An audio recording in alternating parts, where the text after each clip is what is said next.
الحمد لله وكفى والصلاة والسلام على عباده الذين اصطفى خصوصا على أفضلهم وخاتم النبيين محمد الأمين وعلى آله وصحبه أجمعين.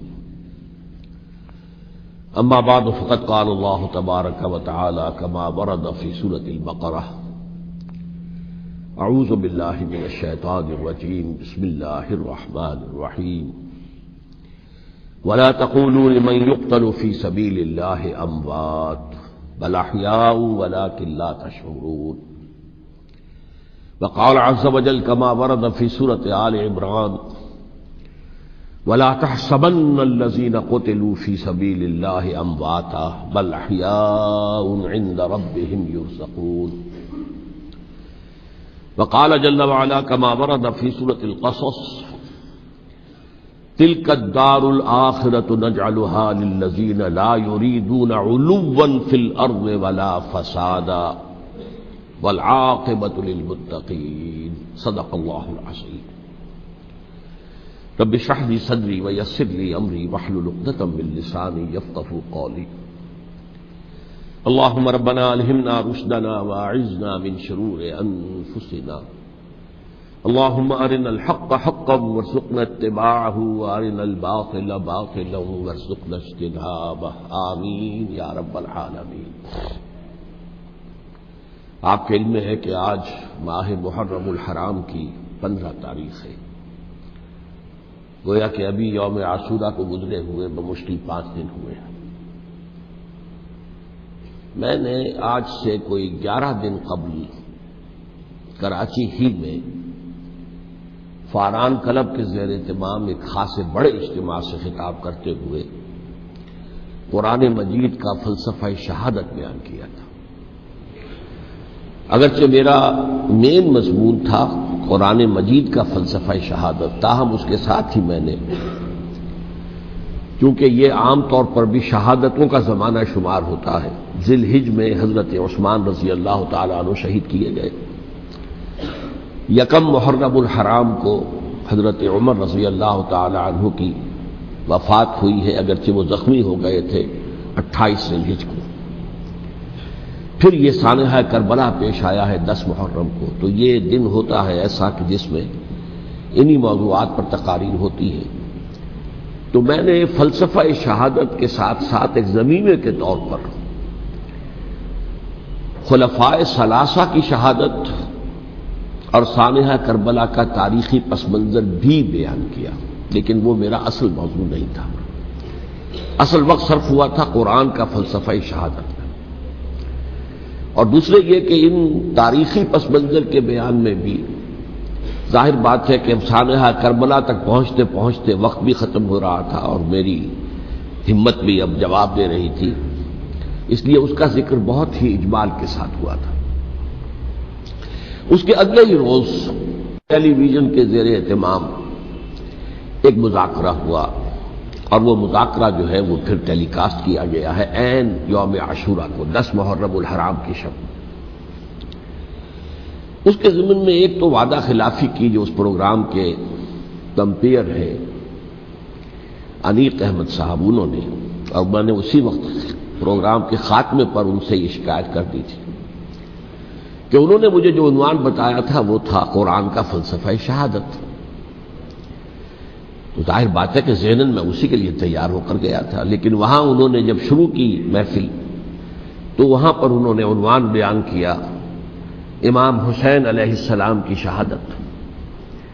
اب یہ اگرچہ یقیناً ان میں باہمی تعلق تو ہے، لیکن یہ کہ بہت کافی فرق ہے کہ ایک آپ فلسفہ شہادت سے چل کر اور شہادت حضرت حسین رضی اللہ تعالیٰ عنہ تک پہنچے، اور ایک یہ ہے کہ اصل موضوع ہوئی ہے.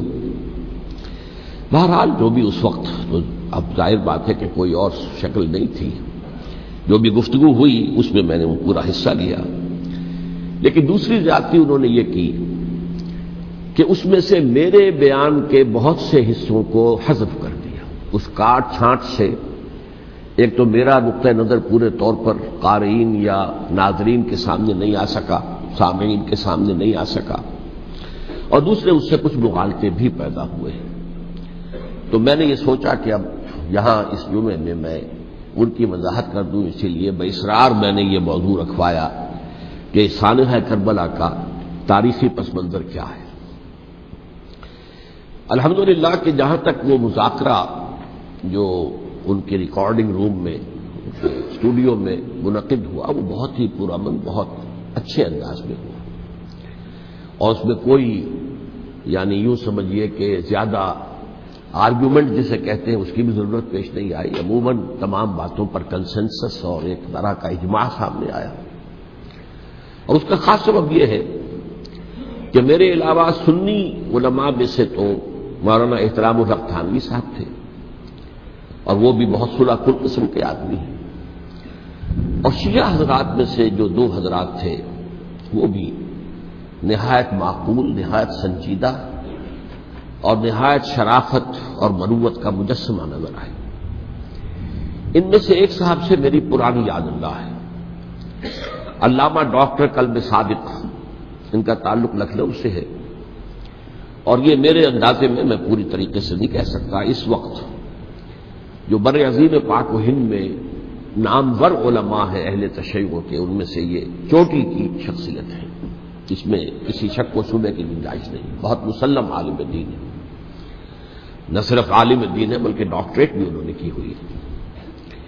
دوسری بات یہ کہ یہ بھی لکھنؤ کے رہنے والے تھے، اور مولانا سید ابو الحسن علی ندوی رحمۃ اللہ علیہ وہ بھی لکھنؤ کے، رائے بریلی کے رہنے والے تھے جو 40-45 میل دور ہے، لیکن ان کا اصل مرکز تو آپ کو معلوم ہے دارالعلوم ندوۃ العلماء لکھنؤ. تو ان کے ساتھ ان کے بڑے ہی برادرانہ تعلقات ہیں، ایک دوسرے سے بڑی محبت. اور مولانا علی میاں رحمۃ اللہ علیہ بھی ان کے اجتماعات میں جا کر شریک ہوتے رہے ہیں، اور انہوں نے ایک فقرہ بھی نقل کیا مولانا علی میاں رحمۃ اللہ علیہ کا کہ آج ہمیں کوفے اور دمشق کی طرف دیکھنے کی ضرورت نہیں ہے بلکہ کربلا کی طرف دیکھنے کی ضرورت ہے. تو بہرحال مولانا علی میاں رحمۃ اللہ علیہ کو جو خاص تعلق تھا حضرت علی رضی اللہ تعالیٰ عنہ کی ذات کے ساتھ، اس پر تو ان کی ایک عظیم تصنیف جو ہے حضرت علی کی سیرت مطہرہ پر وہ خود دلالت کرتی ہے. تو علامہ ڈاکٹر قلب صادق جو ہے وہ ایک تو اہل تشیع کے چوٹی کے علماء میں سے ہیں، مولانا علی میاں کے ساتھ ان کے برادرانہ تعلقات، خود میرے ساتھ ان کا معاملہ یہ رہا. اس کی وجہ کیا ہے کہ یہ اتحاد بین المسلمین کے بہت بڑے داعی اور علم بردار ہیں. شیعہ سنی جو ہے منافرت اور مخاصمت کی بجائے چاہتے ہیں کہ مفاہمت ہو اور قرب ہو اور غلط فہمیوں کا ازالہ. اسی وجہ سے ان کی خصوصی نظر عنایت مجھ پر رہی ہے. مجھے یہ تو پوری طرح یاد نہیں کہ کراچی میں بھی ان سے ملاقات ہوئی تھی یا نہیں، لیکن ایک مرتبہ لاہور تشریف لائے تھے اور وہاں مجھ سے ملاقات ہوئی. پھر ایک مرتبہ میں نیو یارک میں تھا اور اتفاقاً ان کا بھی وہیں پر قیام تھا یا تشریف آوری ہو گئی تھی، تو وہاں بھی بڑی مفصل ملاقات کے لیے وہ تشریف لائے تھے.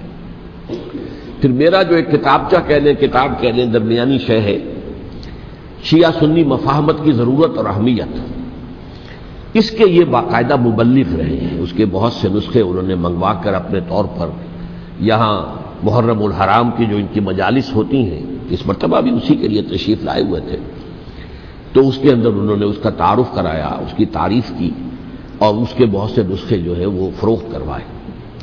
تو یہ میں نے اصل میں آپ کے سامنے ایک پس منظر رکھ دیا ہے اس شخصیت کا کہ جو اس میں میجر ریپرزنٹیٹو تھے اہل تشیع کی طرف سے. انہوں نے ایک نقطہ جو بیان کیا، واقعہ یہ ہے کہ میرا ذہن بھی ادھر منتقل نہیں ہوا تھا اس سے پہلے. انہوں نے فرمایا کہ یہ اللہ کے راستے میں شہید ہو جانے والے کو جو اللہ کے راستے میں قتل ہو جائیں، سورہ بقرہ میں تو فرمایا انہیں مردہ مت کہو، وَلَا تَقُولُوا لِمَن يُقْتَلُ فِي سَبِيلِ اللَّهِ أَمْوَاتٌ بَلْ أَحْيَاءٌ وَلَٰكِن لَّا تَشْعُرُونَ. وہ تو زندہ ہے لیکن تمہیں ان کا شعور نہیں. لیکن سورہ آل عمران کے اندر جو آیت آئی ہے وَلَا تَحْسَبَنَّ الَّذِينَ قُتِلُوا فِي سَبِيلِ اللَّهِ أَمْوَاتًا بَلْ أَحْيَاءٌ عِندَ رَبِّهِمْ يُرْزَقُونَ. ہرگز مت سمجھنا ان کو جو اللہ کی راہ میں قتل ہو جائیں کہ وہ مردہ ہے، وہ زندہ ہے، اپنے رب کے پاس سے رزق پا رہے ہیں. تو انہوں نے کہا کہ اللہ تعالیٰ کی راہ میں قتل ہو جانے والے کو مقتول کہنا ہی نہیں، سمجھنا بھی غلط ہے. دل سے بھی بات جو ہے وہ یہ نہیں ہونی چاہیے کہ وہ مردہ ہے، بلکہ وہ زندہ ہے، اس شد و مد کے ساتھ وَلَا تَحْسَبَنَّ، ہرگز نہ سمجھنا ان کو جو اللہ کی راہ میں قتل ہو جائیں کہ وہ مردہ ہے، وہ تو زندہ ہے، اپنے رب کے پاس سے رزق پا رہے ہیں۔ اس در میرا ذہن نہیں گیا تھا، میں اس کو تسلیم کر رہا ہوں۔ دوسرے جو شیعہ عالم دین تھے، مجھے ان کا پورا نام مستحضر نہیں ہے، نقوی صاحب، وہ بھی ڈاکٹر بھی ہیں اور عالم دین ہیں، وہ بھی تھے، اور وہ بھی بہت ہی یوں سمجھیے کہ یعنی دلیل کو تسلیم کرنے والے اور بہت ہی معقول انداز میں گفتگو کرنے والے تھے۔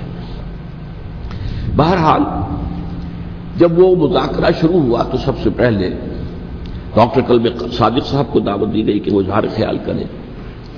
انہوں نے انہی 2 آیتوں کے حوالے سے جو ابھی میں نے بیان کی ہے، ایک نقطہ بھی بیان کیا، کچھ اور باتیں بھی بیان کی۔ اس کے بعد جب میری باری آئی تو میں نے کہا کہ مجھ سے کچھ اور سوال کیا گیا تھا، لیکن میں نے کہا کہ میں پہلے بات وہیں سے شروع کرنا چاہتا ہوں۔ سوال یہ کیا گیا تھا ڈاکٹر قلب صادق سے کہ قرآن کا فلسفہ شہادت کیا ہے؟ تو میں نے کہا جو سوال آپ نے ان سے کیا تھا، میں اس کے جواب سے اپنی بات شروع کرنا چاہتا ہوں کہ میرے نزدیک قرآن مجید میں اللہ کی راہ میں قتل ہونے کے لیے لفظ شہادت آیا ہی نہیں ہے۔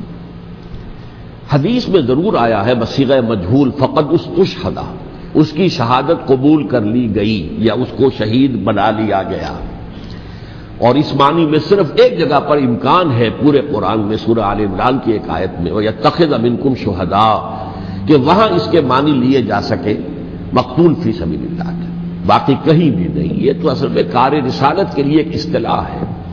ہر رسول شاہد بن کر آیا، شہید بن کر آیا، یہاں دنیا میں وہ اپنے عمل سے، اپنے قول سے، انفرادی اجتماعی سطح پر حق کی گواہی دیتا رہا، اور قیامت کے دن کھڑے ہو کر پروزیکیوشن وٹنس کی حیثیت سے اپنی قوم کے خلاف گواہی دے گا کہ اللہ میں نے ان کے سامنے تیرا پیغام پہنچا دیا تھا، اب جو کچھ انہوں نے کیا اس کے ذمہ دار یہ ہے۔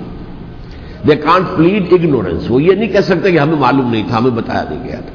بہرحال اس پر مجھے بڑی خوشی ہوئی جب علامہ نقوی صاحب نے اس نقطے کو بہت سراہا، اور انہوں نے تسلیم کیا کہ کچھ دنوں سے مجھے بھی یہ خیال ہو رہا تھا، یعنی یہ کہ یہ کوئی زیادہ پرانا خیال ان کا نہیں تھا۔ انہوں نے فرمایا کچھ دنوں سے مجھے بھی یہ خیال ہو رہا تھا کہ قرآن میں تو یہ لفظ شہید اور شہادت اس معنی میں ہے ہی نہیں۔ میرا گمان یہ ہے کہ چونکہ اس موضوع پر میں نے بہت تقریریں کی ہیں، سال ہر سال سے تقریریں کر رہا ہوں، قرآن کا فلسفہ شہادت کیا ہے، اور اس کے حوالے سے یہ کہ امت مسلمہ کا کیا فرض منصبی ہے، شہادت علی الناس کی کیا ذمہ داری ہے جو امت مسلمہ پر ہے۔ تو یہ تو میری دعوت قرآنی کے اہم مضامین میں سے ہے، تو ہو سکتا ہے کہ میری ہی کسی تقریر کی کوئی اڑتی ہوئی خبر ان کے کانوں تک پہنچی ہو، واللہ عالم، لیکن انہوں نے اس نقطے کو سراہا، اور مجھے اللہ کے فضل و کرم سے مجھے اس پر خوشی ہوئی کہ بجائے اس کے کہ وہ اس پر کوئی آرگیومنٹ کرتے، کوئی بحث و تبحیث کرتے، انہوں نے میری اس بات کو تسلیم کیا اور اس کی گویا کہ تائید کی۔ پھر میں نے عرض کیا کہ جہاں تک خلفائے ثلاثہ کی شہادت کا اور شہادت حسین یا سانحہ کربلا رضی اللہ تعالی عنہم اجمعین کا تعلق ہے، اصل میں اس کو نہیں سمجھ سکتے لوگ جب تک کہ ریولیوشن اور کاؤنٹر ریولیوشن کا فلسفہ سمجھ میں نہ آئے۔ جب کسی ملک میں، کسی خطہ ارضی میں کوئی انقلابی تحریک چل رہی ہوتی ہے، ظاہر بات ہے ابتدا میں تو انقلابی لوگ چند ہوتے ہیں، کمزور ہوتے ہیں، ضعیف ہوتے ہیں، ان سے کوئی خطرہ محسوس نہیں ہوتا، لیکن کشاکش کے دوران ایک وقت آ جاتا ہے کہ پھر جو مخالف انقلاب ہیں وہ یہ سمجھ بیٹھتے ہیں، سمجھ جاتے ہیں کہ اب ہماری پیش نہیں جا رہی، اب ہمارا بس نہیں چلے گا، لہذا سر جھکا دو۔ اسے پنجابی محاورے میں کہا جاتا نیوی پاؤ، اس وقت کو گزارو۔ اب اس کے بعد پھر کوئی موقع ملا تو دیکھیں گے کہ اس انقلاب کو ہم انڈو کر سکیں، کاؤنٹر ریولیوشنری موومنٹس۔ یہ اصل میں فلسفہ سمجھ میں نہ آئے، اور ریولیوشن کا فلسفہ سمجھ میں نہ آئے تو سیرت النبی سمجھ میں نہیں آ سکتی۔ منہج انقلاب نبوی میری کتاب ہے، اس کو پڑھیے تو سیرت کا وہ تجزیہ آپ کے سامنے آئے گا جو آپ کی آنکھیں کھول دے گا کہ سیرت کو ہم کیا سمجھتے رہے اور سیرت اصل میں ہے کیا۔ بہرحال یہ کاؤنٹر ریولیوشنری موومنٹس تھیں کہ جب عرب میں حضور کو فیصلہ کن قوت حاصل ہو گئی تو جو بھی مخالفین تھے انہوں نے سر جھکا لیا، سرنڈر کیا، اسلام لے آئے، گویا کہ چھپ گئے اسلام کے لبادے میں، لیکن وہ تھے اسی طاق میں کہ پھر کبھی موقع ملے تو پھر ہم اس نظام کو دہو بالا کر دیں، تلپٹ کر دیں۔ یہ رد عمل سب سے پہلے خود عرب کے اندر پیدا ہوا، کیونکہ مشرکین عرب کو جب سورہ توبہ کی پہلی 6 آیات نازل ہوئی ہیں جن میں الٹیمیٹم دے دیا گیا کہ اب کسی مشرک قبیلے سے کوئی معاہدہ اللہ کا اور اس کے رسول کا نہیں ہوگا، تمہیں 4 مہینے کی مہلت دی جا رہی ہے، یا ایمان لے آؤ اور یا تمہیں قتل کر دیا جائے گا۔ یہ بہت سخت آیات ہے قرآن کی، سورہ توبہ کی ابتدائی 6 آیات۔ اور حضرت علی رضی اللہ تعالیٰ عنہ کا کہنا یہ ہے کہ آپ کو معلوم ہے کہ مصحف میں یہ واحد صورت ہے جس سے پہلے بسم اللہ الرحمن الرحیم نہیں لکھی بھی آپ کو نظر آتی، باقی 113 صورتوں کے شروع میں بسم اللہ الرحمن الرحیم ہے۔ تو کیا وجہ ہے یہاں کیوں نہیں ہے؟ حضرت علی کا فرمانا ہے کہ یہ صورت تو تلوار ہاتھ میں لے کر اتری ہے، اور بسم اللہ الرحمن الرحیم میں اللہ تعالیٰ کے 2 اسماء ہیں، الرحمن الرحیم، تو یہ گویا کہ اس سے متضاد صورتحال ہے کہ اب تمہارے لیے آخری موقع ہے، یا ایمان لے آؤ اور یا قتل کر دیے جاؤ۔ اس میں ایک تیسری گنجائش خود بخود نکلتی تھی، یا یہ ملک چھوڑ کر چلے جاؤ، اور ایسا بہت سے لوگوں نے کیا، لیکن اکثر لوگوں نے گردن چکائی۔ لیکن رد عمل ظاہر ہوا، ایک تو مرتدین کھڑے ہو گئے جنہوں نے نئی نئی نبوتوں کو مان لیا، ایک مانعین زکوٰۃ کھڑے ہو گئے کہ ہم زکوٰۃ تمہیں نہیں دیں گے۔ یہ رد عمل تھا مشرک عرب کا، مشرکین عرب کا۔ اور حضرت ابوبکر رضی اللہ تعالیٰ عنہ کے دفتر فضائل کا یہ بڑا اہم باب ہے، ود این آئرن فسٹ، حالانکہ وہ بہت رقیق القلب، کمزور ضعیف الجسہ انسان تھے، لیکن یہ کہ عظیمت کوہ ہمالیہ جو ہے ان کے اندر ظاہر ہوئی ہے، ود این آئرن فسٹ انہوں نے ان ساری جو رد عمل کی جو تحریکیں تھی انہیں کچل کر رکھ دیا، اور پھر پورے عرب کو گویا کہ اثر نو اس میں اسلام کے نظام کو کنسالیڈیٹ کر کے حضرت عمر کے حوالے کر دیا رضی اللہ تعالیٰ عنہ۔ حضرت عمر کے زمانے میں جو جنگیں ہوئیں اس میں سلطنت روما جو ہے، جو اس وقت کی 2 سپر پاورز تھیں، سلطنت روما قیصر روم، ہیرکلیس ہرقل تھا اس وقت کا جو رومی جو قیصر روم تھا، حکمران تھا، شہنشاہ تھا، اور دوسری طرف ایرانی مملکت تھی، خسرو پرویز تھا۔ لیکن یہ کہ عیسائیت کے ساتھ اسلام کا اس طرح کا تصادم نہیں ہوا تھا حضور کے زمانے میں، بلکہ نجاشی رحمۃ اللہ علیہ نے تو مسلمانوں کو پناہ دی تھی۔ مقوقس پیٹریارک جو تھے اس کے الیگزینڈریا کے، انہوں نے حضور کے جو نامہ مبارک گیا تھا اس کا بہت اکرام کیا، تکریم کی، تحفے بھیجے حضور کی خدمت میں۔ ہرقل نے بھی کوشش کی تھی کسی طریقے سے، جیسے کوئی 250 برس پہلے یا 300 برس پہلے، 300 برس پہلے جیسے کانسٹنٹائن جو ایمپرر تھا روم کا، اس نے عیسائیت قبول کی تھی اور ساری سلطنت عیسائی ہو گئی تھی، لہذا اس کی سلطنت باقی رہی، اس کی حکومت باقی رہی۔ اسی طرح ہم سب مسلمان ہو جائیں، لیکن اس میں وہ ناکام ہو گیا۔ لیکن یہ کہ کوئی اس نے کنفرنٹیشن نہیں کی حضور سے۔ البتہ ایران کا معاملہ یہ تھا کہ اس کے پرخ چڑھ گئے، اس نے حضور کے نامہ مبارک کو چاک کیا تھا، حضور نے فرمایا جب اطلاع ملی کہ اس نے اپنی سلطنت کو چاک کر دیا ہے، اس کے ٹکڑے کر دیے۔ بہرحال وہاں رد عمل شدید تھا، اور ایرانی جان لیجئے کہ ان کے اندر بہت اسٹرانگ نیشنلزم ہے، آج بھی ہے اسٹرانگ نیشنلزم، لہذا ان کے ہاں رد عمل شدید تھا۔ ان کی تو سلطنت ختم ہو گئی، نسیہ منسیہ ہو گئی، وجود ہی نہیں رہا۔ لہذا وہاں سے جو کاؤنٹر ریولوشن شروع ہوا ہے وہ پھر ہرمزان جو ایک بہت بڑا جرنیل تھا، اس نے بڑی عیاری کے ساتھ اپنی جان بچائی تھی۔ یہ بڑا دلچسپ واقعہ ہے کہ وہ یعنی کنڈمڈ تھا اسلامی حکومت کی طرف سے، خلافت کی طرف سے، کہ وہ جہاں بھی پایا جائے اس کو قتل کرنا ہے۔ حضرت عمر کی عدالت میں لا کے پیش کیا گیا، حضرت عمر نے کہا یہ واجب القتل ہے، قتل کر دو اس کو۔ اس نے کہا اچھا مجھے ذرا پانی پلا دیجیے۔ حضرت عمر نے فرمایا ٹھیک ہے بھائی پانی لاؤ، پانی دے دو۔ پانی کا کٹورا کہ مجھے پہلے ضمانت دیجیے کہ جب تک میں یہ پانی نہ پی لوں مجھے قتل نہیں کیا جائے گا۔ ہاں ہمارا وعدہ ہے۔ اس نے وہ کٹورا پھینک دیا پانی کا، کرو مجھے قتل کیسے کرو گے، میں نے وہ پانی تو نہیں پیا۔ اس سے اپنے آپ کو بچایا اس نے۔ بہرحال آپ اختلاف کر سکتے ہیں کہ حضرت عمر کو اس عذر کو قبول نہیں کرنا چاہیے تھا، لیکن بہرحال ان کی اپنی مروت اور شرافت تھی کہ اپنے وعدے کا پاس کیا۔ اس کی سازش سے ابو لولو فیروز اس نے حضرت عمر کو شہید کیا۔ یہ گویا کہ دوسری کاؤنٹر ریولوشنری موومنٹ تھی۔ انہوں نے یہ سمجھا تھا کہ یہ ساری چکی جو چل رہی ہے، جیسے چکی کی ایک کلی ہوتی ہے، وہ کلی جگہ سے ہٹ جائے تو چکی کیسے چلے گی؟ یہی بات حضرت علی نے فرمائی تھی حضرت عمر سے رضی اللہ تعالی عنہما جب شام کے محاذ پر کچھ پسپائی سی ہو رہی تھی تو حضرت عمر نے ارادہ کیا میں خود جاؤں گا محاذ پر اور کمانڈ کروں گا. حضرت علی رضی اللہ تعالیٰ عنہ نے فرمایا کہ نہیں امیر المومنین آپ مت جائیں، چکی اسی وقت تک چلتی ہے جب تک کہ کلی گڑی ہوئی. آپ کلی ہیں اس وقت اس نظام کی جس کے گرد یہ اسلام کی چکی گھوم رہی، آپ مت جائیں. لہذا حضرت عمر نے ان کی بات مانی. اس قدر صائب مشورہ تھا جو دیا تھا. بہرحال انہوں نے یہ سمجھا تھا کہ عمر ہی کے بل پر چل رہا ہے یہ سب کچھ، لہذا عمر کو بیچ سے ہٹا دینے سب بیٹھ جائے گا. لیکن ظاہر بات ہے کہ محمد رسول اللہ کی بنائی ہوئی عمارت صلی اللہ علیہ وسلم اتنی کمزور نہیں تھی. اس کے بعد حضرت عمر کے انتقال کے بعد حضرت عثمان کا انتخاب ہوا، اور حضرت عثمان کے بھی 10 سال پہلے جو ہے وہ بالکل حضرت عمر کی جو دور خلافت ہے اس کے بالکل مشابہ ہے، مماثلی. ہمارے ذہنوں میں یہ تصور بٹھا دیا گیا کہ سارے 12 سال شاید فتنہ ہی فتنہ رہا، فساد ہی فساد رہا، دنگا رہا، لڑائی رہی. نہیں، 10 سال پورا امن. اور جس طریقے سے فتوحات کا سیلاب حضرت عمر کے زمانے میں جا رہا تھا اسی طریقے سے حضرت عثمان کے 10 سالوں کے دوران گیا. آخری 2 سالوں میں ایک فتنہ اٹھا ہے. یہ فتنہ کیا ہے اس کو سمجھ لیجیے. مذاہب کی جو 3 سے کنفرنٹیشن ہوئی تھی، ایک تو یہ کہ مملکتوں میں سے مملکت ہرقل، مملکت روم، مملکت ایران. رومی سلطنت کی 2 ٹانگیں مسلمانوں نے توڑ دی، شمالی افریقہ سے نکال دیا، مغربی ایشیا سے نکال دیا. لیکن یورپ میں وہ قائم تھا، اس کی سلطنت تھی. لیکن ایرانی سلطنت کا بالکل تیا پاچا ہو گیا، ختم ہو گیا. اسی طریقے سے 3 مذاہب سے کنفرنٹیشن ہوئی. مشرکین عرب سے، اس کا میں بیان کر چکا ہوں، ان کا پہلا وار حضرت ابوبکر کے عہد خلافت میں ہو گیا. دوسرے جو عیسائیوں کا معاملہ تھا ان سے بھی کوئی تصادم نہیں ہوا حضور کے حیات طیبہ کے دوران.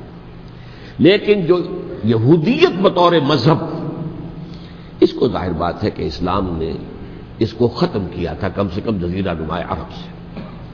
مدینے میں 3 قبیلے تھے جو اپنی غداری کی وجہ سے اور اپنی صلح کو توڑنے کے جرم کی پاداش میں 2 نکالے گئے، اور تیسرا جو ہے اس کے تمام جو بھی جوان افراد تھے انہیں قتل کیا گیا. پھر خیبر پر حملہ کیا گیا اور خیبر کو جو ہے فتح کیا گیا. وہ یہودیوں کا بہت بڑا گڑھ تھا، اور جو مدینے سے نکالے گئے تھے وہ بھی وہیں جا کر مقیم ہو گئے تھے. تو اس اعتبار سے، اور پھر یہودی اپنے آپ کو سمجھتے تھے اللہ کی طرف سے دنیا میں جو نمائندہ جو ہے امت وہ ہم ہیں. اب انہیں معزول کر کے امت محمد کو وہاں پر کھڑا کر دیا گیا صلی اللہ علیہ وسلم. لہذا وہ بہت زیادہ یوں سمجھیے ایگریوڈ، سب سے زیادہ جن کو گزند پہنچا ہے حضور کے دست مبارک سے، وہ یہودی تھے. لہذا ان کا جو رد عمل آیا ہے وہ ہے جس کے نتیجے میں حضرت عثمان شہید ہوئے، حضرت علی شہید ہوئے، حضرت حسین شہید. اب اس چیز کو اچھی طرح سمجھیے. یہ جو رد عمل ہے یہ ایک شخص کے ذریعے سے آیا، اور اسی لیے بعض لوگ یہ سمجھتے ہیں کہ یہ خامخواہ کی کہانی ہے. کیا ایک آدمی اتنا بڑا کام کر سکتا ہے؟ عبداللہ ابن سبا ایک یہودی جو اسلام کا لبادہ اوڑھ کر حضرت عثمان کے عہد خلافت میں مدینے میں آ گیا. ٹھیک، اس کے بارے میں تو میں بعد میں عرض کروں گا. لیکن ایک شخص کیا کچھ کر سکتا ہے اس کی مثال میں صاحب دے دوں آپ کو. پہلے حضرت مسیح علیہ السلام کے پورے دین کو ایک شخص نے ختم کر دیا، سینٹ پال جسے دنیا جانتی ہے جس کے نام سے. توحید کو تثلیث میں بدل دیا. حضرت عیسیٰ علیہ السلام تو توحید کی تلقین کر کے گئے تھے، توحید ختم، تثلیث آ گئی، جس میں پہلے باپ ماں اور بیٹا تھے، اس کے بعد باپ بیٹا اور روح القدس ہو گئے، تثلیث. نمبر 2، شریعت موسوی کو ساقط کر دیا. لہذا اب پالزم جو ہے، کرسچینٹی نہیں رہی. وہ حضرت عیسیٰ کو کہہ کر گئے تھے کہ شریعت موسوی تم پر لاگو رہے گی، نافذ رہے گی، ساقط کر دیا. نمبر 3، اس نے عیسائیت کے دائرہ تبلیغ کو وسیع کر دیا، جنٹائلز یا گوئمز کے اندر بھی، غیر یہودیوں میں. حالانکہ حضرت مسیح کہہ کر گئے تھے کہ تمہیں صرف یہودیوں سے خطاب کرنا ہے، اور میں صرف اسرائیل کے گھرانے کی کھوئی ہوئی بھیڑوں کی تلاش میں آیا. اب آپ دیکھیے حضرت مسیح کے فوراً بعد اور حضرت مسیح کی زندگی کے دوران جب تک کہ وہ موجود تھے، وہ بدترین دشمن تھا حضرت مسیح علیہ السلام کا. بعد میں لبادہ اوڑھا، اور یہ کہ مجھے مکاشفہ ہوا ہے، مکاشفے میں مسیح سے میری ملاقات ہوئی ہے، میں ان پر ایمان لے آیا ہوں. اور پھر اس نے اپنے زہد اور دینداری کا جو بھی فراڈ تھا اس کے نتیجے میں اپنی حیثیت بنا لی، دین مسیحی کو بالکل ختم کر دیا. آج کہاں ہے وہ دین مسیحی؟ دی 100 کے مصنف نے بھی صاف لکھا ہے کہ جب تک حضرت مسیح دنیا کے اندر موجود تھے عیسائیت کی حیثیت یہودیت نے ایک فرقے سے زیادہ نہیں تھی، یہودیوں کا ایک فرقہ، ایک جماعت بس۔ یہ سینٹ پال ہے جس نے اسے ایک مستقل مذہب کی حیثیت اختیار کی ہے، تو اٹ شوڈ بی کالڈ پالزم، اور یہ ایک آدمی کا کارنامہ۔ اسی طریقے سے یہ تو ہو گیا حضرت مسیح کے فوراً بعد، رفع سماوی کے فوراً بعد۔ 1500 برس کے بعد ایک تحریک چلی ہے یورپ کے اندر، اصلاح مذہب، اور اس کی پشت پر بھی یہودی ذہن تھا۔ یہودی ذہن نے عیسائیت کو 2 حصوں میں تقسیم کر دیا، کیتھولک اینڈ پروٹیسٹنٹس، اور پروٹیسٹنٹس کو اپنا اعلی کار بنایا۔ یہ ایک علیحدہ مضمون ہے جس پر میں تفصیل میں نہیں جانا چاہتا، میری کتاب بھی موجود ہے اس موضوع پر، سابقہ اور موجودہ مسلمان امتوں کا ماضی، حال اور مستقبل، اس میں نے تفصیل بیان کی۔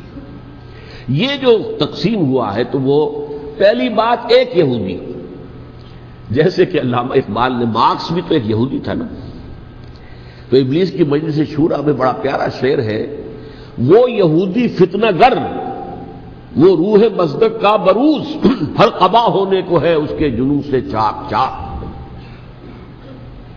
یہ ایک یہودی فتنہ گر مارکس نے وہ تصور دنیا کو دیا جس نے عظیم انقلاب برپا کیا روس کے اندر، بولشوک ریولوشن، اور جو پھر آدھی دنیا تک پھیل گیا۔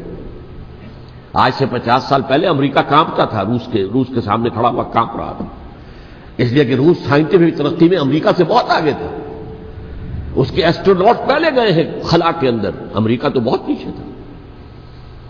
بہرحال اس نے جس طریقے سے USSR کا خاتمہ کرایا ہے وہ ایک علیحدہ بات ہے، میں اس وقت اس طرف نہیں جانا چاہتا، لیکن جان لیجئے کہ وہ ایک شخص کا کارنامہ، وہ یہودی فتنہ گر، وہ روح مصدق کا بروز، ہر قبا ہونے کو ہے اس کے جنوں سے تار تار۔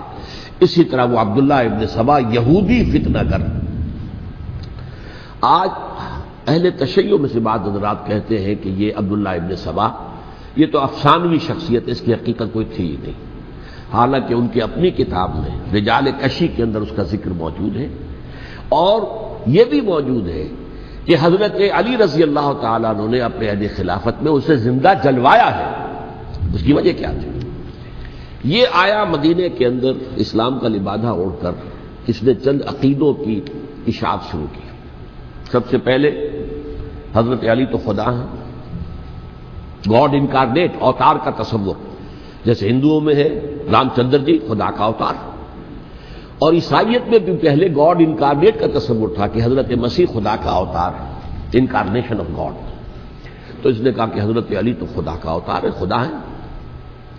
نمبر 2، اس نے کہا کہ ہر نبی کا ایک وصی ہوتا ہے جس کے حق میں وہ وصیت کرتا ہے، تو حضور صلی اللہ علیہ وسلم کے وصی حضرت علی ہیں، لہذا خلیفہ تو اول روز سے حضرت علی ہیں، حضرت ابو بکر، حضرت عمر، حضرت عثمان، یہ تو غاصب ہے، اور حضرت عثمان کی خلافت تھی اس وقت تو خاص طور پر۔ پھر اس نے جو قبائلی عصبیت تھی اسے بھڑکایا۔ پرانی جو عصبیت چل رہی تھی قریش کے اندر، وہ 2 گھرانے ایک دوسرے کے بدے مقابل تھے۔ دیکھیے، ایک ہوتا ہے قبیلہ، ایک ہوتا ہے گھرانہ۔ ہمارے پنجاب میں ایک قبیلہ ہے وٹو قبیلہ، اس کے گھرانے بہت سے، مانے کے، لالے کے، سجے کے، شامد کے، یعنی کوئی لالا تھا ان میں سے بڑا، ان کے بیٹے ہو گئے لالے کے، ان کی اولاد، خاندان یہ کہلاتے ہیں۔ قبیلہ ایک، یہ وٹو قبیلہ۔ تو قبیلہ تھا قریش، اس میں گھرانے بہت تھے، بنو ہاشم، بنو امیہ، بنو تیم، بنو عدی، یہ بہت سے گھرانے تھے۔ تو چوٹی کے 2 گھرانے جو تھے وہ بنو ہاشم اور بنو امیہ، ان کے درمیان چپقلش تھی، مقابلہ، مسابقت، اور یہ مسابقت فی الخیر بھی ہوتی تھی۔ اگر انہوں نے غریبوں کو کھانے کھلائے ہیں تو ہم ان سے بڑھ کر کھلائیں گے، اگر وہ حاجیوں کی خدمت کرتے ہیں تو ہم ان سے بڑھ کر کریں گے۔ تو ان کے اندر یہ مسابقت الخیر بھی تھی، لیکن چپقلش تھی کہ کوئی ہم سے آگے نہ نکل جائے، وہ سمجھتا تھا وہ آگے نہ نکل جائے۔ اس شخص نے اس پرانی عصبیت کو تازہ کیا کہ حضور تو بنو ہاشم میں سے تھے، لہذا خلافت حق ہے بنو ہاشم کا، یہ غاصب ہے۔ اس سے پہلے 2 خلفاء جو تھے وہ نہ بنو ہاشم سے تھے نہ بنو امیہ سے تھے۔ حضرت ابو بکر بنو تیم میں سے تھے، چھوٹا قبیلہ تھا۔ حضرت عمر بنی عدی میں سے تھے، وہ بھی چھوٹا قبیلہ تھا۔ یہ حضرت عثمان پہلے خلیفہ جو بنو امیہ میں سے تھے، جن کی پرانی چپقلش بنو ہاشم سے تھی۔ اب اس کو موقع مل گیا کہ پرانی قبائلی عصبیت کو بھڑکائے۔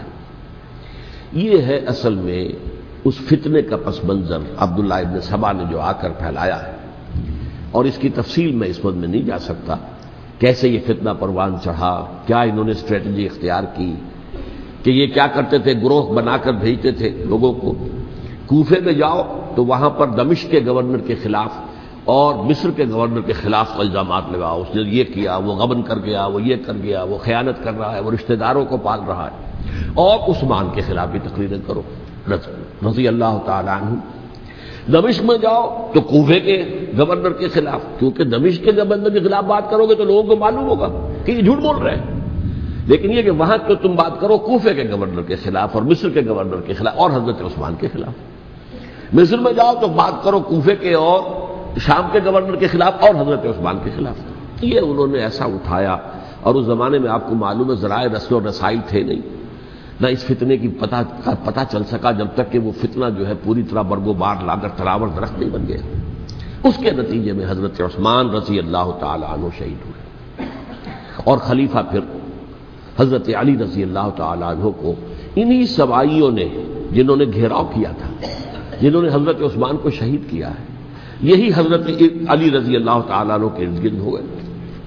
اور حضرت علی رضی اللہ تعالیٰ عنہ بھی نہیں چاہتے تھے خلافت کی بیعت لینا، لیکن آخر کیا کرتے؟ کیا وہ امت کو بغیر خلیفہ کے چھوڑ دیتے؟ حضرت زبیر سے کہا گیا، انہوں نے نہیں مانا، رد کر دی بات۔ حضرت طلحہ سے کہا گیا، انہوں نے نہیں مانا، حضرت علی سے کہا گیا۔ اب عشرہ مبشرہ میں سے یہی تو تھے نا، لہذا انہوں نے تسلیم کر لیا، خلافت ہو گئی۔ لیکن اس کے بعد جو خانہ جنگی ہوئی ہے، اس خانہ جنگی کے نتیجے میں نوٹ کر لیجئے کہ 1,00,000 کے قریب مسلمان ایک دوسرے کی تلواروں اور نیزوں اور برچھیوں اور تیروں سے ختم ہو گئے، ہلاک ہو گئے۔ یہ ہماری تاریخ کا تاریخ ترین باب ہے۔ 5 سال، 4.5 سال حضرت علی کی خلافت کے، اور 6 مہینے حضرت حسن کی خلافت رضی اللہ تعالی عنہ۔ اس سے کیا ہوا کہ ایک طرف تو اسلام کی جو توسیع ہو رہی تھی، تھمتا نہ تھا کسی سے سیل رواں ہمارا، وہ سیلاب رک گیا، انٹرنل سیبوٹاج ہو گئی نا، اب تو اندر ہی آپس ہی میں اگر دست و گریبان ہو گئے تو باہر اب کیا توسیع کرتے ہیں، وہ توسیع کا عمل رک گیا۔ اور یوں سمجھیے کہ جیسے ٹرک اگر کبھی چل رہا ہو، بھرا ہوا ہو، لوڈڈ، اور وہ چڑھائی چڑھ رہا ہو، تو اگر کہیں موشن ٹوٹ جائے، ٹرک کو رکنا پڑے، تو ڈرائیور کے جان پر بن جاتی، اس لیے کہ اس کو دوبارہ سٹارٹ کرنا، اور جبکہ وہ چڑھائی پر ہے، انکلائن پر ہے، آسان کام نہیں ہوتا، خطرہ ہوتا ہے وہ پیچھے جو ہے وہ نہ جائے۔ اور پہاڑی علاقوں میں آپ کو معلوم ہے ذرا پیچھے چلے جانے کا مطلب جو ہے بہت خطرناک جو ہے نتیجہ نکل سکتا ہے۔ بہرحال حضرت علی رضی اللہ تعالیٰ عنہ نے اپنے خلافت میں ایک کام یہ کیا، اب اس کی کیا مصلحتیں تھیں یہ تو انہی کے علم میں ہوگا، ہم قیاس کر سکتے ہیں اور میں اس میں نہیں جانا چاہتا۔ ابھی تک خلافت کا مرکز تھا مدینہ منورہ، حضرت ابوبکر، حضرت عمر، حضرت عثمان، وہیں جہاں حضور صلی اللہ علیہ وسلم رہے تھے اور جہاں پر کہ حضور مدفون تھے۔ لیکن حضرت علی نے اپنا مرکز جو ہے وہ کوفہ بنا دیا۔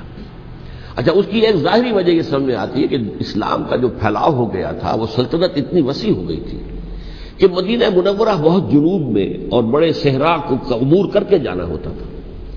کوفہ جبکہ ایسی مقام پر تھا کہ جہاں سے مشرقی راستہ جا رہا ہے ایران کو، عراق کے اندر تو ہے وہ شہر کوفہ، اور پھر ایران اور خراسان اور ہندوستان کو راستہ جا رہا ہے، وہیں سے شمال کی طرف جا رہا ہے، شام کی طرف اور ترکی کی طرف، اور وہاں سے پھر یہ کہ مغربی افریقہ کو بھی کنٹرول کرنا، جو شمالی افریقہ کو وہ بھی آسان تھا۔ بہرحال حضرت علی نے کوفہ کو اپنا مرکز بنایا، اور نتیجہ یہ ہوا کہ سبائیوں کا بھی مرکز وہی بن گیا، چونکہ انہوں نے اپنے آپ کو گردا گرد رکھا حضرت علی کے رضی اللہ تعالی عنہ۔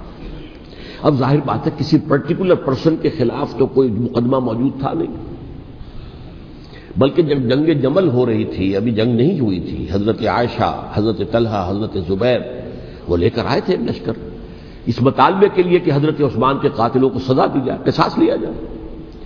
حضرت علی رضی اللہ تعالیٰ عنہ سے گفت و شنید ہو رہی تھی، حضرت علی جو ہے اس پر آمادہ ہو گئے کہ ٹھیک ہے، میں جو بھی قاتلین عثمان ہیں ان کو گرفتار کر کے سزا دوں گا۔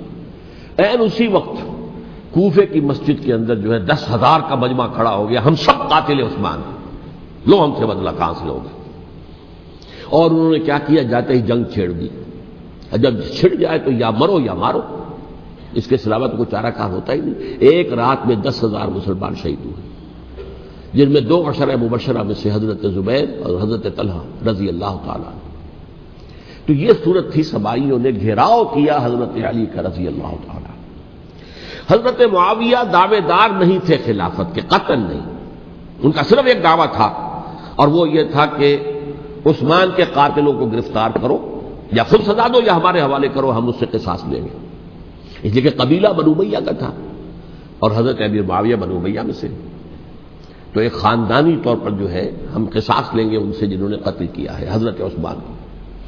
لیکن یہاں ظاہر بات ہے کہ حضرت علی رضی اللہ تعالیٰ عنہ کی طرف سے مطالبہ یہ ہوتا تھا تم پہلے میری بیعت کرو، میرے ہاتھ مضبوط کرو تاکہ میں ان کے خلاف کوئی اقدام کر سکوں. لیکن انہیں یہ اندازہ تھا کہ اگر میں نے بیعت کی تو ظاہر بات ہے کہ حضرت علی تک پہنچنے سے پہلے مجھے گردن اڑا دیں گے یہ لوگ. اس لیے کہ سبائی جو ہے وہ آپ کو گھیرے ہوئے. بہرحال ایک عجیب الجھاؤ، ایک ڈائلیما تھا جس کی وجہ سے یہ جنگ چلتی رہی. اور حضرت علی رضی اللہ تعالیٰ عنہ کو انہی کے شیعان علی ہی کے اندر سے وہ جماعت علیحدہ ہوئی تھی جس کو ہم خوارج کے نام سے جانتے ہیں. اور ایک خارجی ابن ملجم ہی نے حضرت علی کو شہید کیا رضی اللہ تعالیٰ عنہ.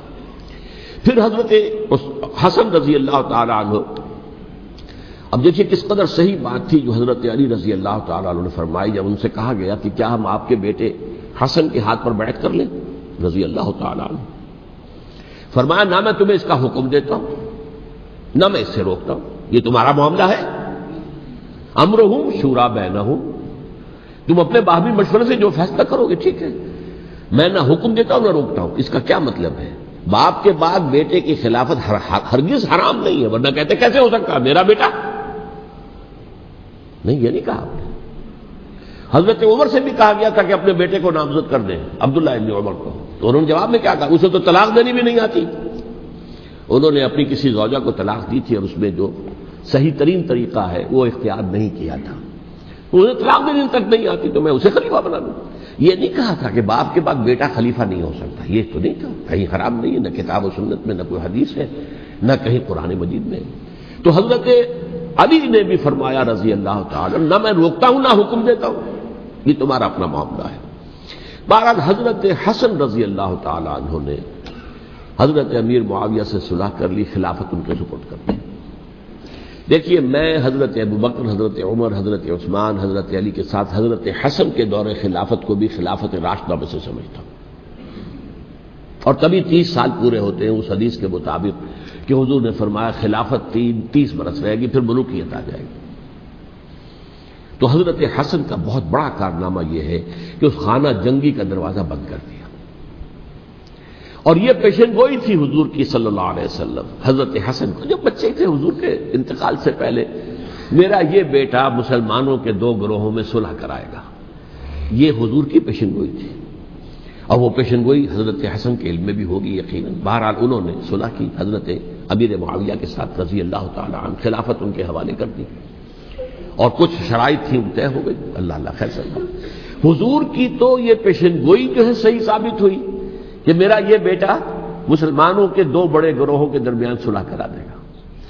اور سبائیوں نے انہیں تانے دیے یا عار المومنین، اے مومنوں کے لیے موجب عار، موجب شرم تم نے بزدلی دکھائی ہے، تم نے امیر معاویہ کو خلیفہ تسلیم کر لیا، تم نے بزدلی دکھائی. معاذ اللہ ثم معاذ اللہ ثم معاذ اللہ. اب میں کچھ باتیں حضرت امیر معاویہ کے بارے میں کہنا چاہتا ہوں، اس لیے کہ وہاں اس میں نے حضرت معاویہ کے بارے میں یہ تو بہت شدت کے ساتھ کہا تھا، اور میں اب بھی اس پر قائم ہوں اور پوری طریقے سے قائم ہوں. میرا مستقل موقف یہی ہے کہ حضرت معاویہ رضی اللہ تعالی عنہ کے دور خلافت کو ہم خلافت راشدہ میں شامل نہیں سمجھتے، اہل سنت میں سے کوئی بھی نہیں سمجھتا. لیکن اس کے ساتھ میں نے حضرت امیر معاویہ کے کچھ مناقب بھی بیان کیے تھے تاکہ پلڑا جو ہے ترازو کا اس کے دونوں پلڑے سامنے آ جائیں. لیکن یہ وہ حصہ میرے اس بیان کا نکال دیا گیا، ختم کر دیا گیا. یہ میں نہیں جانتا کہ اس میں کیا مصلحت دیکھی گئی ہے.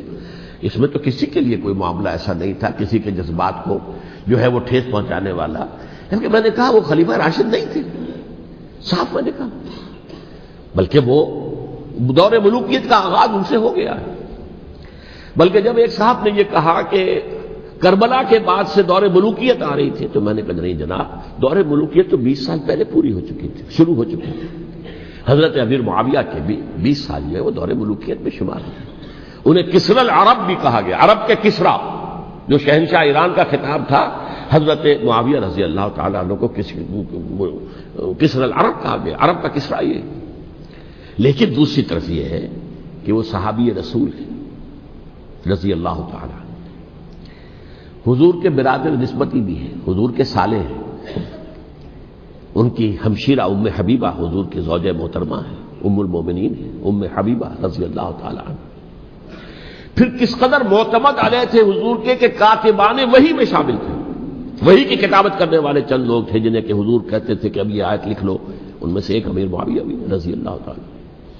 تو بڑے توازن کی ضرورت ہے۔ دیکھیے صحابہ کرام کا جہاں تک تعلق ہے، اہل سنت کا موقف یہ ہے کہ صحابہ تو کلہم عدول، صحابہ سب کے سب نیک نیت ہیں، اور ان کی روایت جو ہے قبول کی جائے گی، رد نہیں کی جائے گی، ان پر کوئی جرح و تعدیل نہیں ہوگی، اس لیے کہ ان کا تزکیہ محمد الرسول اللہ صلی اللہ علیہ وسلم نے کیا تھا۔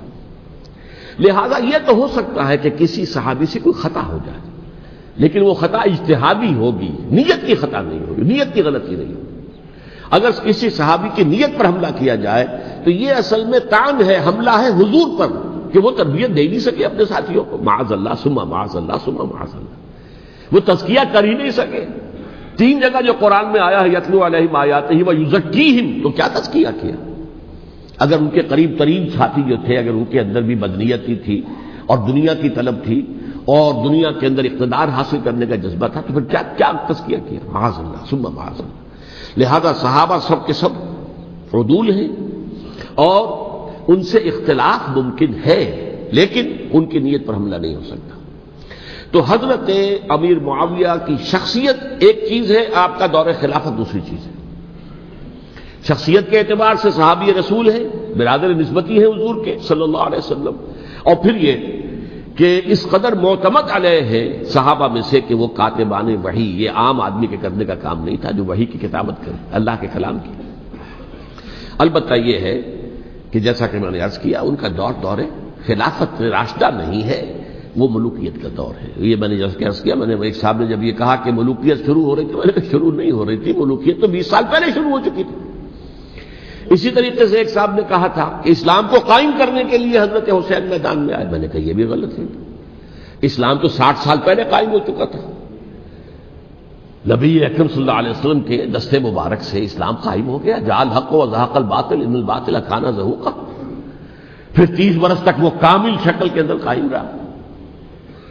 تو اسلام جو ہے وہ در حقیقت اب قائم کرنے والی بات نہیں تھی، البتہ اس کے اندر زوال شروع ہو گیا تھا، اس زوال کے عمل کو روکنے کے لیے حضرت حسین میدان میں آئے۔ تو یہ چیز کو صحیح تاریخی پرسپیکٹو میں رکھنا، تو جس طرح سے دین کو قائم کرنے کے لیے دین قائم تو کیا محمد رسول اللہ صلی اللہ علیہ وسلم والذین معہ رضی اللہ تعالی عنہ، انہوں نے کیا تھا۔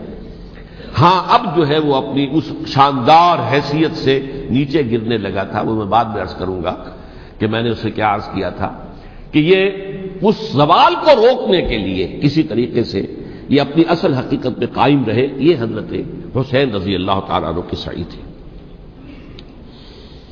اچھا، حضرت امیر معاویہ کے جو 20 سال ہیں وہ پورے امن، سکون، اطمینان، کوئی جھگڑا، کوئی فساد، کوئی اختلاف، کوئی باہمی فانت نہیں، کچھ 20 سال۔ یہ بھی تاریخ کی بڑی چشم کشا حقیقت ہے جو عام طور پر لوگوں کے علم میں نہیں ہے۔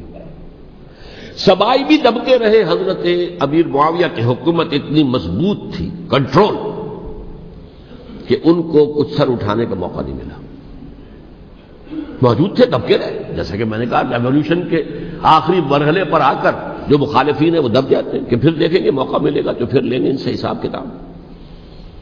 20 سال رہے ہیں پورے امن کے، 10 سال کے بعد یعنی درمیان میں ہے حضرت امیر معاویہ کا عہد خلافت۔ ایک صحابی جو کہ بزرگ صحابہ میں سے ہیں، مغیرہ ابن شعبہ رضی اللہ تعالی عنہ، وہ آتے ہیں اور وہ کہتے ہیں کہ دیکھیے امیر المومنین، کتنی بڑی خانہ جنگی رہی تھی مسلمانوں کی آپس میں، اور اب بھی اگر آپ کسی کو نامزد کیے بغیر چھوڑ گئے امت کو تو پھر خانہ جنگی ہو جائے. 1 لاکھ اس وقت جو ہے وہ ہلاک ہوئے تھے، نہ معلوم اب کتنے ہلاک. لہذا آپ اپنی زندگی ہی میں نامزد کر دیجئے کسی کو خلیفہ، ولی عہد بنا دیجئے. حضرت امیر معاویہ نے ابتداءً جو ہے انکار کیا نہیں، لیکن ان کے دلائل ایسے تھے وزنی، اور میں سمجھتا ہوں کہ وہ بات صحیح تھی جو مغیرہ ابن شعبہ نے کہی، اس لیے کہ اب صحابہ کرام میں سے جو کبار صحابہ تھے وہ تو سب دنیا سے رخصت ہو چکے تھے.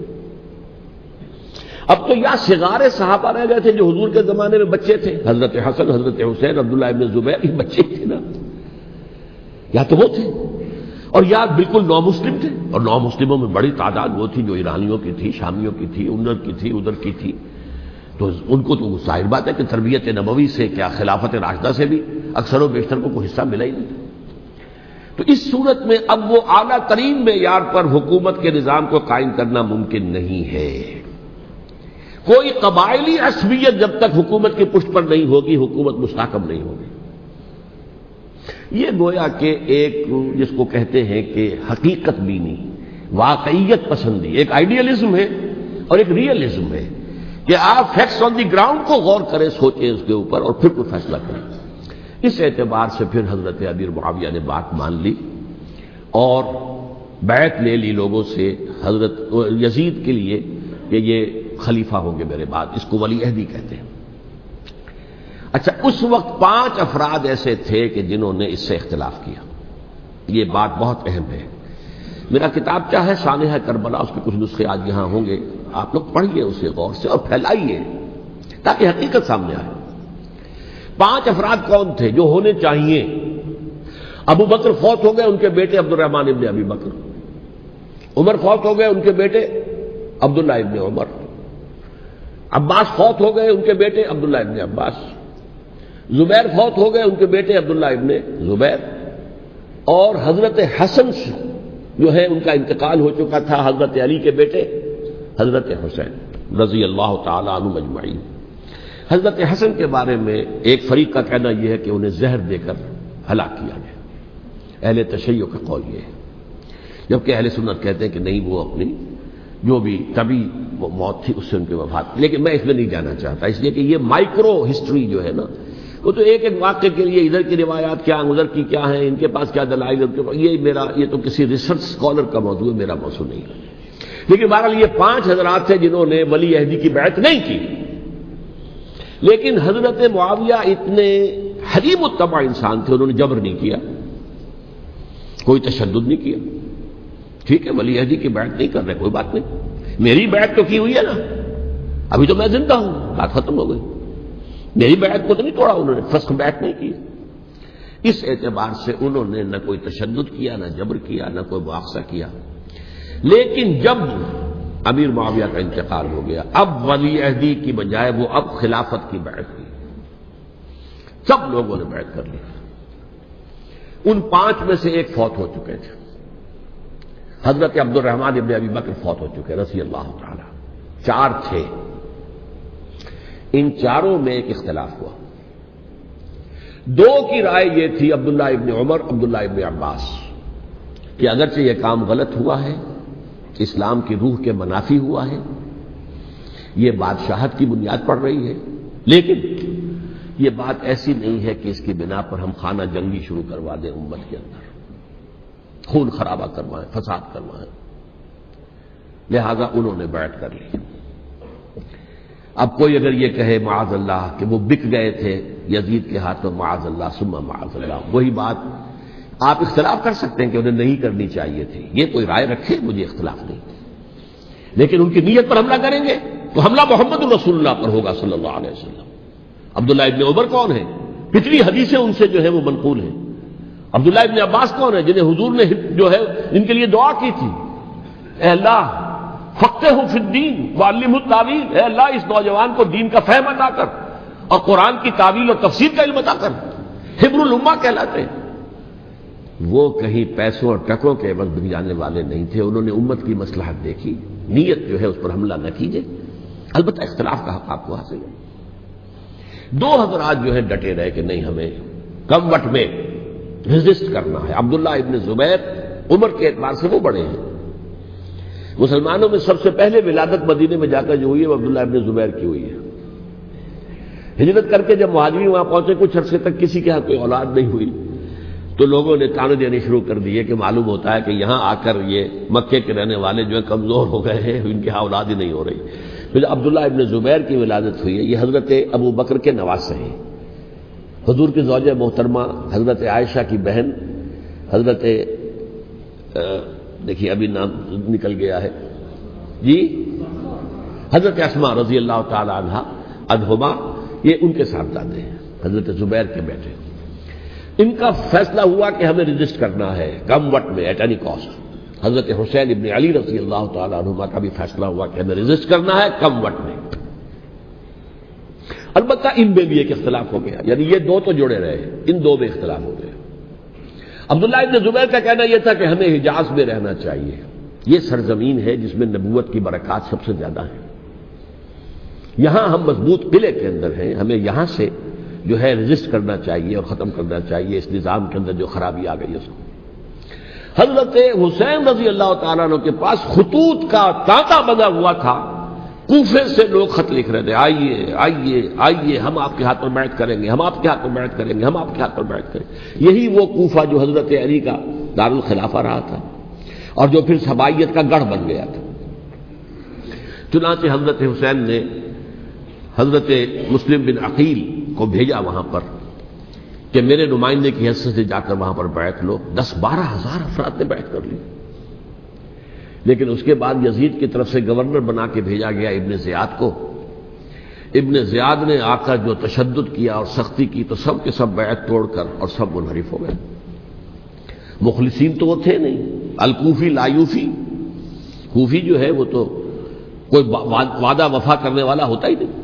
بیعت توڑ دی. فمن نقص فانما ينقص على نفسه. بیعت کے بعد بیعت توڑ دینا بہت بڑا گناہ ہے. توڑ دی.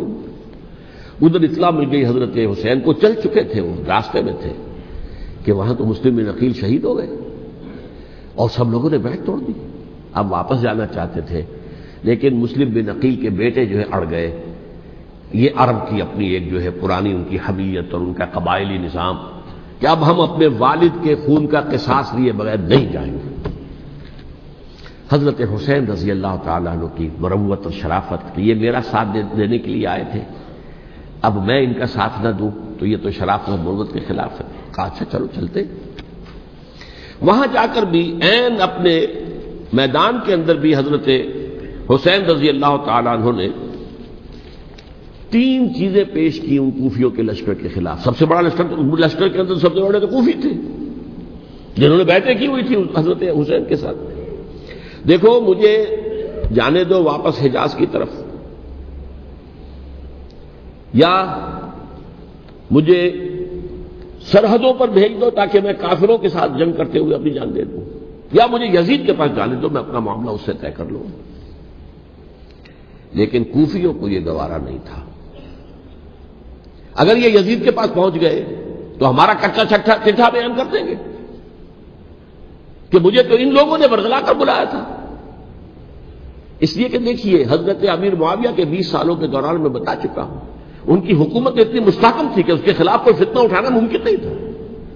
اب کیونکہ چینج اوور ہوا تھا، اور چینج اوور میں آپ کو معلوم ہوتا ہے کہ ایک جس کو کہتے ہیں every thing is in the melting پاٹ، ابھی تو یہ درمیان کے اندر معاملہ ہے. تو انہیں موقع ملا، سر اٹھایا حضرت حسین رضی اللہ تعالیٰ عنہ کو، جو خطوط لکھے جس کے کہ تھیلے کے تھیلے اور بوریوں کی بوریاں بھری ہوئی حضرت حسین کے ساتھ تھی. وہ کہا کہ آئیے ہم آپ سے بیعت کریں گے. انہوں نے نہیں مانا.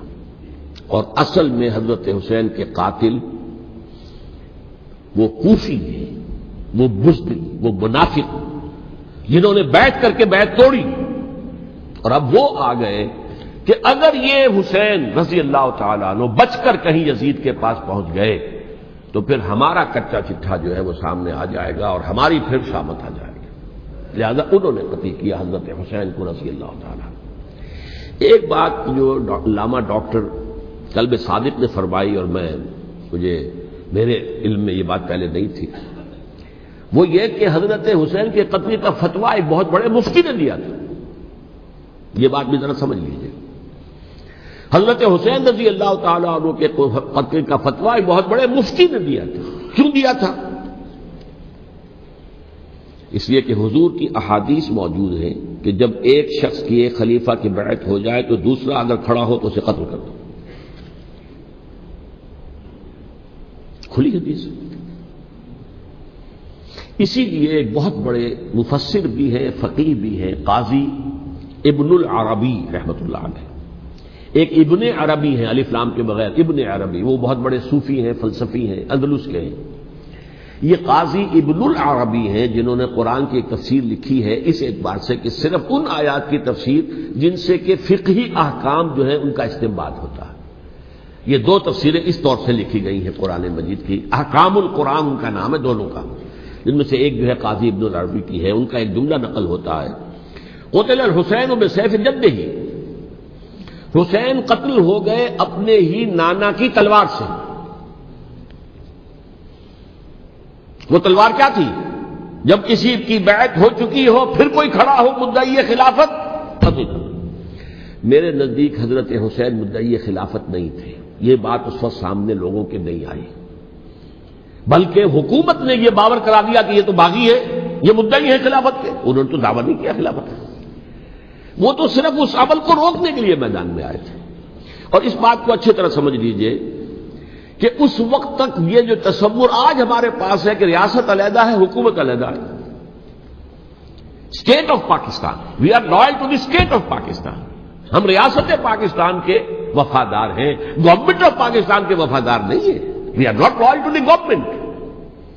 گورنمنٹ تو کبھی بے نظیر کی تھی، ہم اس کے خلاف تحریک چلا رہے تھے، یا کبھی کسی اور کی تھی اس کے خلاف تحریک چل رہی ہے، یا کبھی ضیاء الحق کی تھی اس کے خلاف تحریک چل رہی ہے. گورنمنٹ کو بدلنا تو عوام کا حق ہے. آج اس وقت نہیں تھا. اس وقت ریاست اور حکومت کا کوئی فرق نہیں تھا. لہذا جو حکومت سے اختلاف کرے گویا کہ باغی ہے. یہ ہے اصل میں وہ پیچیدہ مسئلہ کہ کیوں کسی مفتی نے فتویٰ دے دیا. اس لیے کہ اس وقت تک ریاست اور حکومت کا فرق واضح نہیں تھا دنیا پر. یہ تو ابھی کوئی 100-150 سال کی بات ہے کہ آج ہمارا جو پولیٹیکل سائنس کا ایولیوشن ہوا ہے وہ اسٹیج تک پہنچ گیا ہے کہ اسٹیٹ علیحدہ ہے، حکومت علیحدہ ہے. حکومت تو اسٹیٹ کے 3 آرگنز میں سے ایک آرگن ہے. ایڈمنسٹریشن حکومت کی ہے، جوڈیشری ہے اور لیجسلیچر ہے. 3 آرگنز ہیں بڑے بڑے، ان میں سے ایک ہے. تو حکومت کو بدلنا تو عوام کا حق ہے، چاہے وہ ووٹ کے ذریعے بدلے، چاہے ایجیٹیشن. اگر پرامن ایجیٹیشن ہے اس سے حکومت کو بدلنے کا حق حاصل ہے دستوری طور پر ہر اعتبار سے. اس وقت یہ نہیں تھا. لہذا صورتحال یہ بن گئی کہ حکومت وقت نے باور کرا دیا مسلمانوں کو. ورنہ سوچئے نواسۂ رسول کو قتل کرنا کوئی آسان کام تھا. آخر سب کلمہ گو تھے کہ نہیں تھے؟ کلمہ گو تو تھے نا، اور حضور سے عقیدت اور محبت میں کمی. لیکن یہ کہ فتویٰ اگر ایک بہت بڑے مفتی کا، جو کہ حضرت علامہ ڈاکٹر قلب صادق صاحب نے فرمایا، مجھے اس مفتی کا نام بھی معلوم نہیں، کہ ایک مفتی ہی کا فتویٰ تھا وہ، جس کے بنا پر اب ان لوگوں نے حضرت حسین کو قتل کیا. اور یہی وجہ ہے کہ انہوں نے پھر خیموں کو بھی آگ لگا دی. بھائی حالانکہ دیکھیے اگر دشمنی کا انتقام ہوتا تو حضرت علی بن حسین جو بیمار تھے، جو بعد میں زین العابدین رحمت اللہ علیہ کے نام سے پھر یہ اہل تشیع کے چوتھے امام معصوم ہیں، حضرت علی، حضرت حسن، حضرت حسین، اور پھر حضرت علی بن حسین زین العابدین رحمت اللہ علیہ، کیا ان کو بھی قتل کر دیتے؟ حضرت حسین کی نسل ہی ختم ہو جاتی. لیکن نہیں کیا. آگ کیوں لگائی؟ آگ اس لیے لگائی کہ وہ جو ڈاکومنٹری پروف ہے ہماری غداری کا یزید کے خلاف حضرت حسین کو جو ہم نے دعوت دی، وہ جو ڈاکومنٹری پروف خطوط کی شکل میں موجود ہے وہ ختم ہو جائے، ڈسٹرائے ہو جائے. اس کے لیے انہوں نے خیموں میں آگ لگائی. بہرحال یہ ہے تاریخی پس منظر. یہ اسی سبائی فتنے کا تسلسل ہے جس نے سب سے پہلے حضرت عثمان کی جان لی رضی اللہ تعالیٰ عنہ. 5 سال تک مسلمانوں میں خانہ جنگی رکھی ہے. حضرت علی کو پھر شہید کیا، اور اس کے بعد جو ہے 20 سال حضرت امیر معاویہ کے تو سر نہیں اٹھا سکے. لیکن پھر جب ایک چینج اوور ہو رہا تھا تو اس وقت انہوں نے موقع غنیمت سمجھا کہ اب کھڑے ہو جاؤ اور اب دوبارہ ایک فتنہ جو ہے اس کو امت کے اندر پیدا کر دو. اچھا، اس معاملے میں ایک بات جو میں نے وہاں کہی کہ ہمارے ہاں شاعرانہ جو مبالغہ آمیزی ہے. یہ میری گفتگو کا حصہ انہوں نے حذف کر دیا ہے. اور میں نے ایک سنی شاعر بہت بڑے عالم جن کے حوالے سے آج بھی میری تقریر ہوگی خالق جناح ہال میں، مولانا محمد علی جوہر کے ایک شعر کے حوالے سے کہا کہ قتل حسین اصل میں مرگ یزید ہے، اسلام زندہ ہوتا ہے ہر کربلا کے بعد. میں نے کہا بالکل محمل شعر ہے. اسلام مرا ہی نہیں تھا، زندہ ہونے کا کیا سوال. اور اگر کسی درجے میں مزمحل یا زخمی ہوا تھا تو وہ تو رہا، کربلا کے بعد بھی رہا. یزید کی حکومت بھی رہی، بنو امیہ کی حکومت بھی چلی، کوئی تبدیلی تو نہیں آئی. یہ کیا کہہ رہے ہیں؟ اسلام زندہ ہوتا ہے کربلا کے بعد. میں نے کہا اسلام مرا نہیں تھا. جیسے میں نے یہ کہا کہ ملوکیت جو ہے وہ اب شروع نہیں ہوئی، ملوکیت تو 20 برس پہلے شروع ہو چکی تھی حضرت امیر معاویہ کے. لیکن ظاہر بات ہے کہ حضرت حسن نے، حضرت حسین نے اس کو قبول کیا. اور حضرت حسین نے تو پھر 10 سال تک ولی عہدی جو تھی چاہے بیعت نہیں کی لیکن اس کے خلاف میدان میں آ کر چیلنج تو نہیں کیا. اس اعتبار سے یہ معاملہ جو اسلام زندہ ہوتا ہے کربلا کے بعد، یہ بے تکی بات ہے. ہاں، حضرت شاہ اسماعیل شہید رحمۃ اللہ علیہ کی اگر میں تشبیہ کو، تمثیل کو سامنے رکھوں تو اسلام کی عمارت 6 منزلہ ہے. 6ٹھی منزل ٹاپ کی وہ گر گئی، 5 منزلیں انٹیکٹ تھیں. اسلام مرا نہیں تھا. عدالت میں شریعت کے مطابق فیصلے ہو رہے تھے، قاضی تھے، مفتی تھے، شریعت نافذ تھی. اسلام کیا مرا تھا؟ جبکہ خود کہہ رہے ہیں علامہ قلب صادق کے ایک مفتی کے فتوے سے ہی حضرت حسین کو قتل کیا گیا. اب وہ مفتی کی رائے، اس کی بدنیتی ہو، جو بھی ہو، وہ جانے، اللہ جانے. لیکن عام مسلمان کیا کریں؟ اس پہلو سے اسلام مرا نہیں تھا. ہاں، ایک منزل گر گئی تھی، وہ گری رہی، 1000 برس تک گری رہی. یہاں تک کہ آ کر مغربی امپیریلزم نے اس کے گرایا، ملوکیت کا معاملہ ختم کیا اور وہ جبرین ملوکیت دوسری آ گئی. ورنہ وہی بادشاہی چلی ہے. بلکہ دور بنو امیہ میں وہ بادشاہی پوری طرح اس نے بالوں پر نہیں نکالے تھے. اصل بالوں پر تو اس نے نکالے ہیں دور بنو عباس میں آ کر. اور پھر سلاطین جو ہے ترک، جو ترک خلفاء ہے، ان کا بھی بادشاہت تھی اور کیا تھا، وہ خلافت تو نہیں تھی. تو یہ تو اسلام میں جو بھی نقص واقع ہو گیا تھا، کبھی واقع ہو گئی تھی، وہ جو کی تو برقرار رہی. اس کو بھی تسلیم کیا. میں اللہ کا شکر ادا کر کے کہتا ہوں کہ دونوں حضرات، دونوں شیعہ دانشور اور بڑی اعلیٰ سطح کے جو شیعہ عالم تھے، انہوں نے اس بات کو تسلیم کیا اور میری اس بات کو چیلنج نہیں کیا.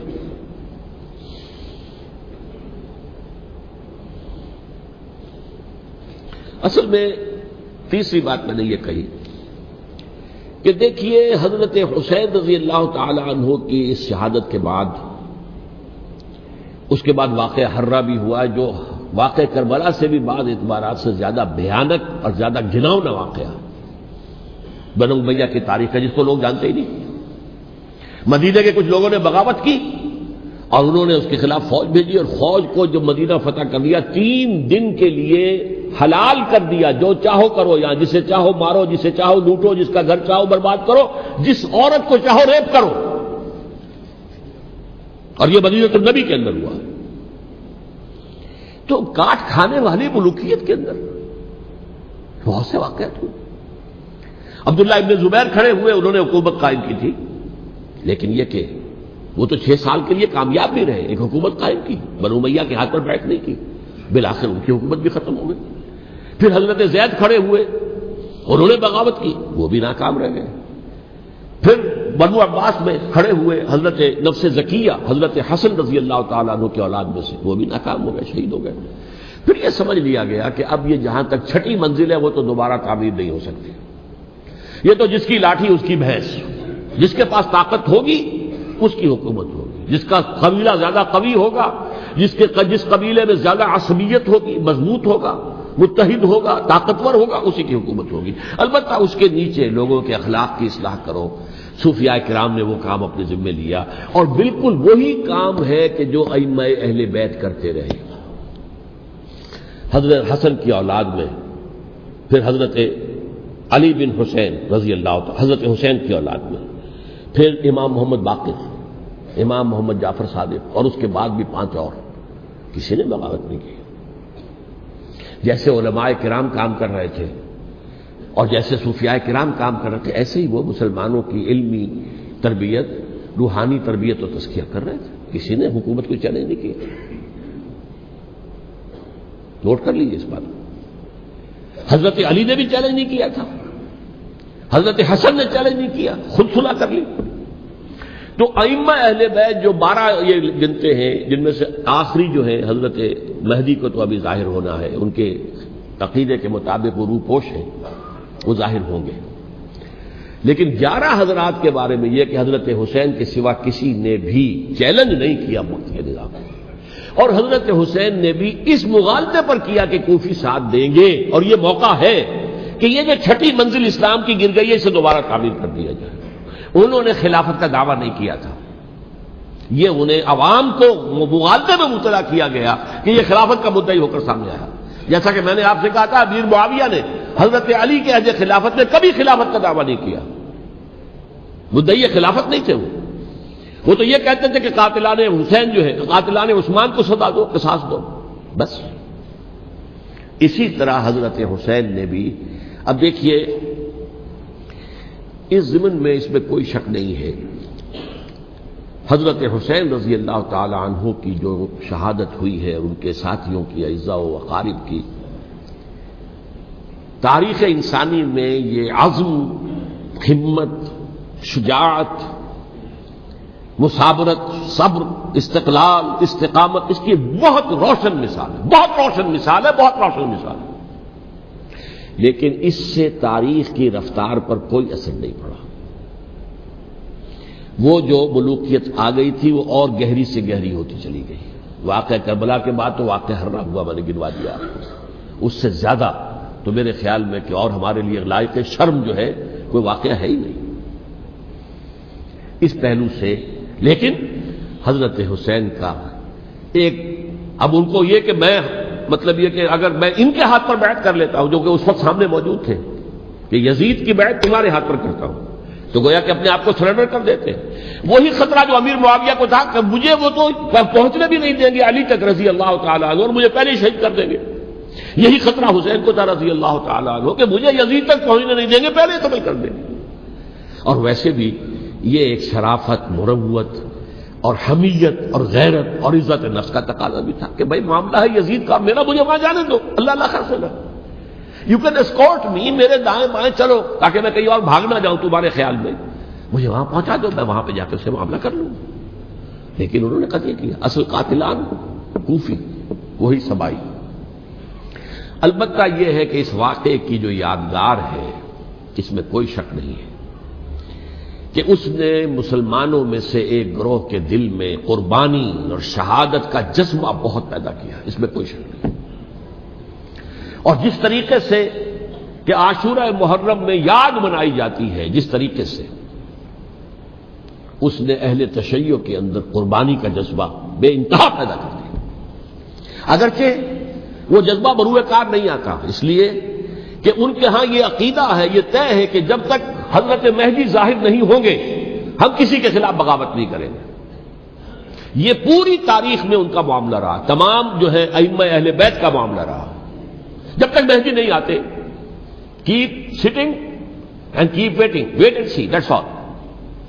یہ تو خمینی صاحب نے کیا ہے, آیت اللہ خمینی صاحب نے, کہ انہوں نے یہ ایران کے شیعوں کو باور کرایا کہ بھائی جب آئیں گے حضرت مہدی آ جائیں گے, لیکن ہم اب ہاتھ پر ہاتھ رکھ کر بیٹھے رہیں, باطل کو چیلنج بھی نہ کریں. ہمیں کچھ تو کرنا چاہیے, وہ ہاتھ پاؤں ہلانے چاہیے, اور کچھ نہیں تو مہدی کا راستہ جو ہے صاف کرنا چاہیے, تمہید کرنی چاہیے, ان کے راستہ ہموار کیا جائے. تو یہ ان کی بڑی عظمت ہے آیت اللہ خمینی صاحب کی کہ اہل تشیع ایران کے جو ہے ان سے انہوں نے یہ بات منوا لی کہ ہم بالکل انرٹ نہیں بیٹھے رہیں گے, بلکہ اب انہیں نائب امام قرار دے کر اور ولایت فقیہ کے فلسفے کے حوالے سے, یہ دو چیزیں ان کی جو ہیں بنیادی فلسفے کی ہیں, وہ اس وقت میرا موضوع نہیں ہے. انہوں نے عوام کو ایسا کھڑا کیا ہے کہ 20,000 سے لے کر 30,000 کے درمیان انسانوں نے جانے دے دی. عورتوں کے جلوس نکلے, شیرخوار بچہ گود میں ہے عورت کے, اور گولی کھا رہی ہے, اور مر رہی ہے, گر رہی ہے. آپ سوچئے زندگی کتنی عزیز ہوتی ہے, اور شیرخوار بچے کے لیے ماں کی جو زندگی ہے اس ماں کو اپنی زندگی کتنی عزیز تر ہوگی کہ اپنے لیے نہیں تو اس بچے کے لیے مجھے جینا ہے. لیکن نہیں, گولیاں کھائیں اور گری. یہ جذبہ انہی میں ہے. واقعہ یہ ہے کہ اہل سنت کے اندر یہ جذبہ نہ ہونے کے برابر ہے. یہ میں واشگاف الفاظ میں کہہ رہا ہوں. پورے عالم اسلام میں صرف شیعہ ایران ایسا نکلا ہے کہ جس نے بادشاہت کا خاتمہ کیا. باقی سعودی عرب میں بادشاہت بیٹھی ہوئی ہے، ڈٹ کر بیٹھی ہوئی. اربوں ڈالر کا ایک ایک محل بنتا ہے ان بادشاہوں کا، اور سنی سن ہے، سن کوئی حرکت نہیں. وہ تو اب جو حرکت ہو رہی ہے وہ اینٹی امریکن حرکت ہے جو ہو رہی ہے. وہ در حقیقت وہ مسئلہ بالکل دوسرا ہے جو اس وقت ہو رہا ہے، لیکن یہ کہ عالم اسلام میں کوئی تحریک ایسے نہیں اٹھی. یہ اہل تشیع میں ہے جو بالکل استثنائی بات ہے کہ انہوں نے جو ہے ایسا بادشاہ جس کو کہا جاتا تھا کہ اس کا جو اسلحہ خانہ ہے وہ ایشیا میں سب سے بڑا اسلحہ خانہ ہے، جو 2500 سالہ پرانی جو ایک عظمت تھی ایران کی اس کو دوبارہ تازہ اور زندہ کرنا چاہتا تھا. 2500 سالہ برسی اس نے منائی تھی، اس کے لیے شہر آباد کیا تھا کہ خسرو یا سائرس یا ذوالقرنین قرآن مجید کی اصطلاح میں اس کی یادگار بنائی تھی. اور وہ سوچ رہا تھا کہ وہی عظمت دوبارہ ایران کی ہوگی جو کہ خسرو کے زمانے میں تھی، جس کا قرآن مجید میں سورہ کہف کے اندر ذکر ہے. مشرقی فتوحات، مغربی فتوحات، شمالی فتوحات. تو وہ بادشاہ ہے اس کو بھاگنا پڑا ہوا قربانی کی وجہ سے. تو یہ جو ہے واقعہ کربلا نے اس میں کوئی شک نہیں ہے کہ ایک ایسی مشعل روشن کی ہے جس کو کہ ہر شخص کو دیکھنا چاہیے. یہ بھی انسان، جیسے کہ اقبال نے ایک شعر کہا تھا غالب کے لیے، فکر انسان پر تیری ہستی سے یہ روشن ہوا ہے پرے مرغ تخیل کی رسائی تاک ہو جا. تو فکر انسان پر حضرت حسین کی قربانی سے یہ واضح ہوا ہے کہ انسان کس حد تک جا سکتا ہے قربانی دینے کے لیے اپنے کسی مقصد کے لیے. مقصد ان کا جو تھا، میں نے اسی لیے آیت پڑھی تھی معاذ اللہ ثم معاذ اللہ. میں ایک آخری بات جو کہہ رہا ہوں وہ نوٹ کر لیجئے. ایک خاص انتہائی نقطۂ نظر کے عام کیے جانے کی وجہ سے سنیوں میں بھی ایک انتہائی رد عمل پیدا ہوا ہے. Extreme rightist سنیز. اگر ایک طرف سے حملہ کیا گیا ہے حضرت عثمان کی نیت پر، ان کو خیانت کا الزام لگایا گیا، ان پر اقربا پروری کا الزام لگایا گیا، حضرت ابو موسیٰ شریف پر خیانت اور غداری کا الزام لگایا گیا. یہ ساری چیزیں اگر صحابہ کرام کے اوپر ہوئی ہیں، امیر معاویہ پر، امیر اور عمرو بن العاص پر، تو جواب میں کچھ لوگ کھڑے ہو گئے. حضرت علی وہ اقتدار کے طالب تھے، معاذ اللہ ثم معاذ اللہ ثم معاذ اللہ. یہ اہل سنت کا موقف نہیں ہے. حضرت حسین اقتدار کے طالب تھے، ہرگز نہیں، ہرگز نہیں، ہرگز نہیں. وہی اصول جو میں نے بتایا تھا سب کے لیے لاگو رہے گا. وہ امیر معاویہ کے لیے ہے تو حضرت علی کے لیے بھی، حضرت حسین کے لیے بھی ہے. کہ نیک نیت ہے، آپ ان کی کسی رائے سے اختلاف کر سکتے ہیں لیکن ان کی نیت پر حملہ نہیں کریں گے. نیت پر حملہ کریں گے آپ کا ایمان بالرسالت جو ہے وہ مجروح ہو جاتا. یہ رسول کے ساتھ بھی ہے، رسول نے ان کا تزکیہ کیا، یتلو علیہم آیاتہ ویزکیہم، اس کا سارا عمل محمد کا کیا ہوا ہے صلی اللہ علیہ وسلم. تو صحابی کے معاملے میں یہ ہمارے ہاں ان کو اہل سنت جو ہے جو معتدل مزاج کے، اور اکثریت ان کی، یہ تو چند لوگ ہیں ذرا قلم چلا لیتے ہیں تو ان کی بہت سی کچھ چھوٹی چھوٹی کتابیں بھی شائع ہو گئی ہیں بہت، لیکن انہیں اہل سنت نے قرار دیا ناسبی یا خارجی. جیسے خوارج نے کہا تھا حضرت علی بھی کافر ہے اور حضرت امیر معاویہ بھی کافر ہیں، حضرت عمرو بن العاص بھی کافر ہے، معاذ اللہ ثم معاذ اللہ. ایسے ہی کچھ لوگ حضرت حسین پر بھی الزام لگاتے ہیں کہ اقتدار کی حوث اور طلب کے اندر انہوں نے یہ سارا سفر کیا تھا اور بس یہ ہے کہ وہ جو بازی تھی وہ ہار گئے. اللہ اللہ خیر صلی اللہ، اس سے آگے کیا ہے معاملہ؟ نہیں، معاذ اللہ ثم معاذ اللہ. اسی لیے میں نے آیت آج جو پڑھی تھی ایک اور جو بہت بظاہر آپ کو معلوم ہوئی ہوگی، غیر متعلق ہے میرے آج کے عنوان سے. تلک الدار الآخرۃ نجعلھا للذین لا یریدون علوا فی الارض ولا فسادا. یہ سورہ قصص کے آخری آیات میں سے. دیکھو یہ آخرت کا گھر جو ہے وہ ہم خاص کر دیں گے ان لوگوں کے لیے جو اس زمین میں اپنے اقتدار کے طالب نہیں ہوتے. زمین میں اقتدار کے طالب ہو گے فساد ہو جائے گا. تم بھی طالب، میں بھی طالب، جھگڑا ہوگا، لڑائی ہوگی، دنگا ہوگا، فساد ہوگا. تلک الدار الآخرۃ نجعلھا للذین لا یریدون علوا فی الارض ولا فسادا. جو لوگ زمین میں اپنے اقتدار کے طالب اور اس کے نتیجے میں فساد پیدا کرنے والے نہیں ہیں ان کے لیے ہم نے آخرت کا گھر خاص کیا ہے. والعاقبۃ للمتقین، اور عاقبت جو ہے، انجام کار، آخرت جو ہے وہ تو متقیوں کے لیے ہے. اسی میں آئیں گے سب صحابہ کرام، خواہ وہ حضرت علی ہے رضی اللہ تعالیٰ عنہ اور خواہ وہ حضرت امیر معاویہ ہیں، حضرت عثمان ہیں رضی اللہ تعالی عنہما، خواہ حضرت حسن ہیں، حضرت حسین ہیں رضی اللہ تعالی عنہما، خواہ عبداللہ ابن زبیر ہے، خواہ عبداللہ ابن عباس ہے، خواہ عبداللہ ابن عمر ہے رضی اللہ تعالی عنہم اجمعین۔ اس اصول کو سامنے رکھ کر اختلاف آپ کر سکتے ہیں کسی سے بھی، لیکن کسی کی نیت پر حملہ کریں گے تو اصل میں آپ کا ایمان بالرسالت مجروح ہو جائے گا۔ علی کو نبی اکرم صلی اللہ علیہ وسلم نے اپنا نائب بنا کر چھوڑا تھا جب غزوہ تبوک میں جا رہے تھے مدینے میں۔ حضرت علی نے کہا بھی کہ مجھے آپ عورتوں کے ساتھ بٹھا کے جا رہے ہیں۔ فرمایا تمہارا مقام میرے ساتھ وہی ہے جو موسیٰ کے ساتھ ہارون کا تھا۔ ہارون کو چھوڑ کر گئے تھے نا یہودیوں کے پاس جب گئے تھے تورات لینے کے لیے، تو تمہارا وہی مقام ہے میرے ساتھ۔ تو یہ حضرت علی ہے رضی اللہ، ان کے بارے میں میرا ان کی کیا عظمت میری نگاہ میں۔ تو یہ 3 کتابچے ہیں، مجھے نہیں معلوم تیسرا یہاں ہے یا نہیں ہے، بہرحال آپ لوگوں کو ریکمینڈ کر رہا ہوں کہ ان کا مطالعہ کریں۔ اب یہ کہ آخری بات یہ کہ اصل ہمارے کرنے کا کام کیا ہے۔ دیکھیے کیوں نہیں کیا کسی نے بھی خروج کا معاملہ، وہ میں واضح کر چکا ہوں، بغاوت نہیں کی۔ کیوں؟ ایک تو ریاست اور حکومت میں فرق نہیں تھا، ذرا کھڑا ہو اور وہ باغی قرار پائیں گے، واجب القتل ہو جائیں گے، فتوے کی زد میں آ جائے، یہ معاملہ تھا۔ اور دوسرے یہ کہ عمارت پوری گری نہیں تھی، ایک منزل گری تھی نا۔ آج ہم کہاں کھڑے ہیں؟ پوری عمارت گری ہوئی ہے، نہ شرعی عدالتیں ہیں، نہ شرعی فیصلے ہیں، نہ احکام الہی نافذ ہیں، نہ حدود اور قصاص کے معاملات، کچھ بھی نہیں۔ ہمارا فرض کیا ہے؟ حضرت حسین کی مدح کرتے رہیے، تعریف کرتے رہیے، صحابہ کرام کی مدح کرتے رہیے، مدح صحابہ، اس کے لیے مجلسیں قائم ہو رہی۔ بھائی کر کیا رہے ہو؟ تھے تو آبا وہ تمہارے ہی، مگر تم کیا ہو؟ ہاتھ پر ہاتھ دھرے منتظر فردا ہو۔ تلک امت قد خلت لہا ما کسبت ولکم ما کسبتم۔ وہ تو ایک امت تھی جو چلی گئی، اللہ کے ہاں پہنچ گئے۔ جو کچھ انہوں نے کمایا وہ ان کے لیے، تمہارے لیے نہیں ہے۔